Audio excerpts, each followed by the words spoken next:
So I hiked up Shaker Mountain Trail. I'm outside of Pittsfield, and this is, I guess, the hill, one of the hills where the Shakers used to do their dances, and they had a village that's a couple miles down to the south of here. So I'm on the Taconic Mountains. It's kind of interesting. I've hiked in other parts of Pittsfield State Forest, but I haven't been up here onto this hill since I left and went to Montana. I kind of actually did some hiking up in here right before I left before. And I think it's worth telling the story. So for those of you following me or following this, like I have a late diagnosis of ASD, but I also had a factitious disorder about that. And when I was a kid, I was taught to hide and to mask the autistic traits that I have. Like talking to myself is what it sounds like. And that caused me, that causes another kind of a disorder that I've had throughout most of my life, although remaining functional. So masking is generally pretty bad for people. It causes burnout, depression. That's when people like lose it, go crazy, because it's very frustrating because you never really understand what you're doing, you know, when you're masking and hiding something. So if you have an understanding that you are autistic and you're masking your traits, it's generally thought to be healthier than being in a situation where you don't have an understanding of the fact that you have a disorder. If this makes any sense. Anyway, fortunately, this doesn't happen to many people. But anyway, years ago, when I was a lot younger, because I wasn't given a diagnosis of autism, I devoted a lot of my time and energy into looking into things and trying to explore spiritual and religious traditions with the idea that it might help me to gain a better understanding of who I am. The parents I had were, so there's a disregard for like medicine, and I think they thought that sending me to Catholic catechism classes once a week was gonna take care of the autism and make everything okay. Just a complete lack of an understanding what's going on. But anyway, when I was younger, I used to study a lot of religions. So, and by the time I was 16, 17 years old, I had an anxiety thing. I ran away from home and went across the United States, followed the Grateful Dead, like became a Deadheads and stuff, and did that for like months on end. Did a lot of running around. But during that, I can still remember I was in Harvard Square, and I'd spend time and hang out with like homeless kids skipping school, things like that. Like I went to a private school, but I basically ran away from that and started hanging out with homeless kids. And I also found that I was meeting the people I was more comfortable with were other people with ASD or other people with atypical neurology. But anyway, while I was around there, I became aware of a group called the Shakers. And so I always found them to be a very interesting group because their founder was a woman, unlike many other religious movements from the colonial era. This is in the colonial era in the 1700s. So there's a woman in England, her name was Anne Lee, and so the thing is, I still haven't really read a biography of her, and I haven't really done a definitive study of her or her teachings or any of her writings.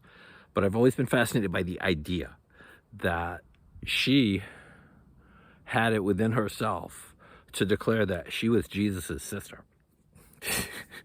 And so she left England. It seems like she had a lot of trouble with people. People had a lot of trouble with her. But what she was trying to do is the people that no one wanted in society, she would try to take care of them or bring them in. So when she gets here to the New World, New England, well, actually New York, she's with her husband or something. They go to near Albany, and then they start like sort of a communal place where they accept anyone, or I don't know if it's not anyone. The thing is, they had rules about things, but they would basically take cast-offs, children, unwanted children, orphans, people that no one wanted, and give them a place within their society if they could do that. You'd be very fortunate if you were taken in by the Shakers, because they would provide you with things, they'd train you, they'd teach you, and you could live with them as long as you wanted. There were people who were adopted. So the other thing is, when people were brought there as young children, they weren't required to stay there. They could leave whenever they wanted, and many of them did when they became adults. And this is part of the problem with that group. So another one of the tenets of the Shakers is that they were about helping the people who didn't have a place. And so when you find that you don't have a place, do you go bringing other people into this world?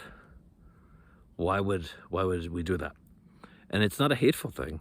It's, it doesn't make sense, why you would want to create more life when there are so many people that don't have a place for themselves, don't have a place in this.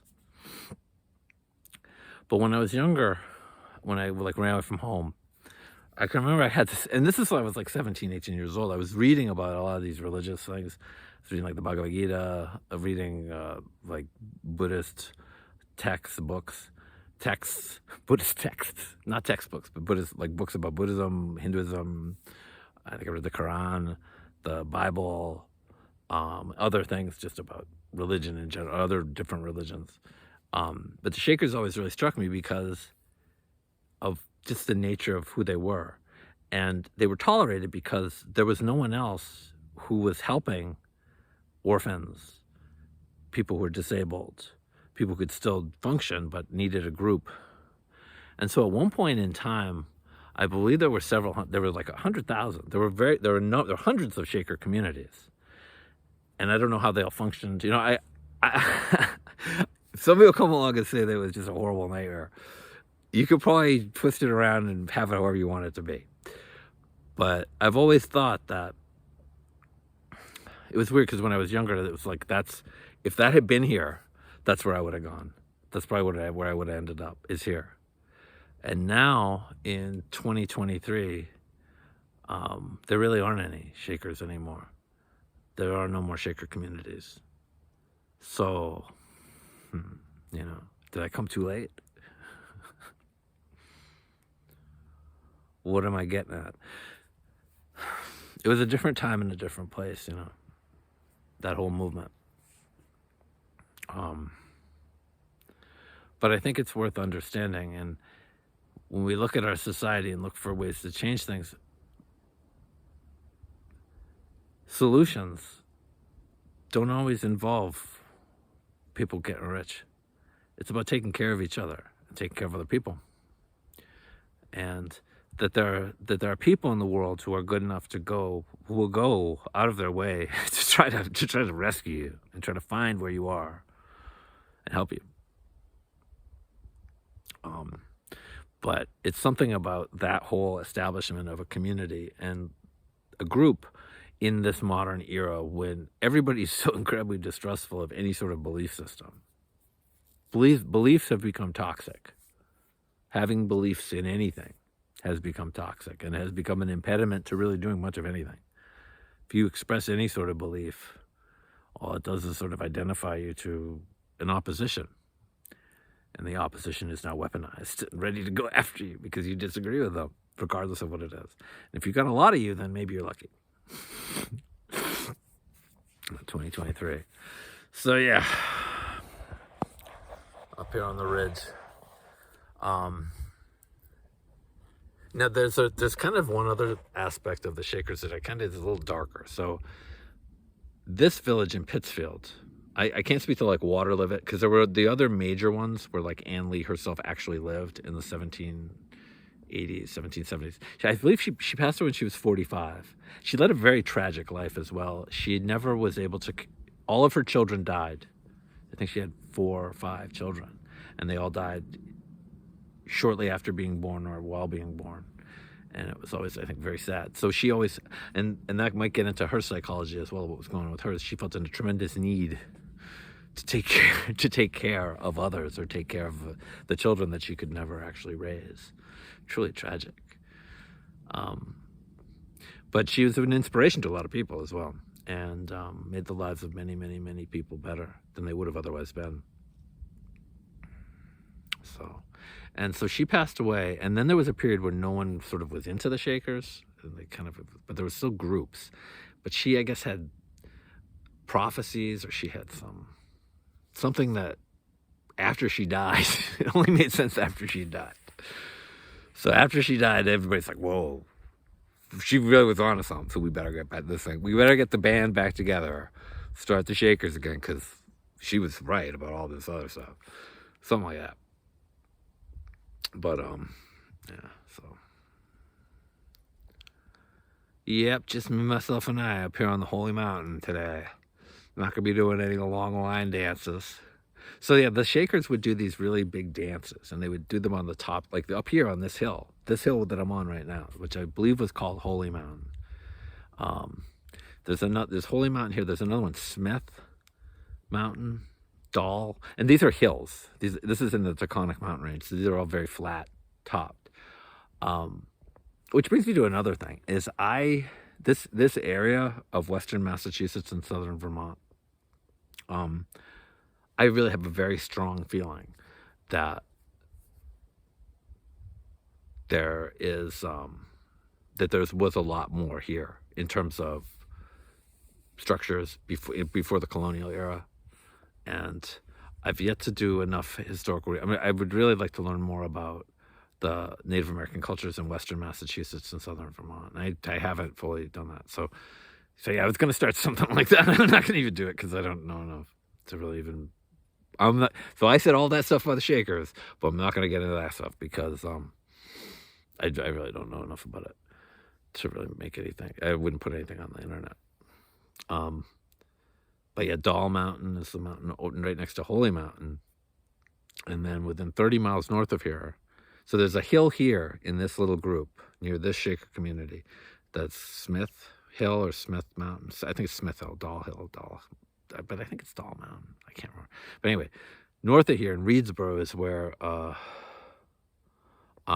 Joseph Smith was born, and he's the founder of the Mormon religion. So there's something interesting about the spirituality in this area, and how because I'm wondering if there's some connection to Joseph Smith in that hill. And in the Mormon tradition, they discuss like a revelation and like this ancient wisdom that they obtained from a Native American spirit is how they describe an angel or something. But they required information from a Native American civilization, possibly.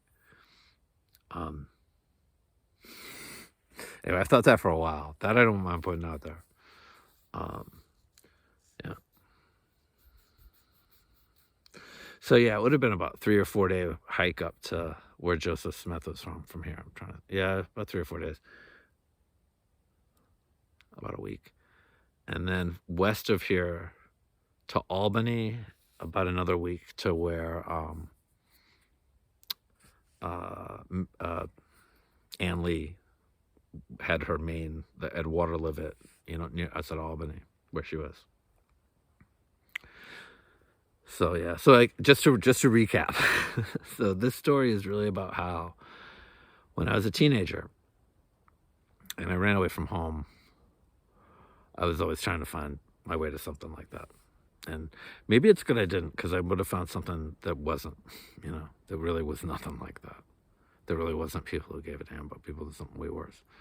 But I did find people. It took a long time.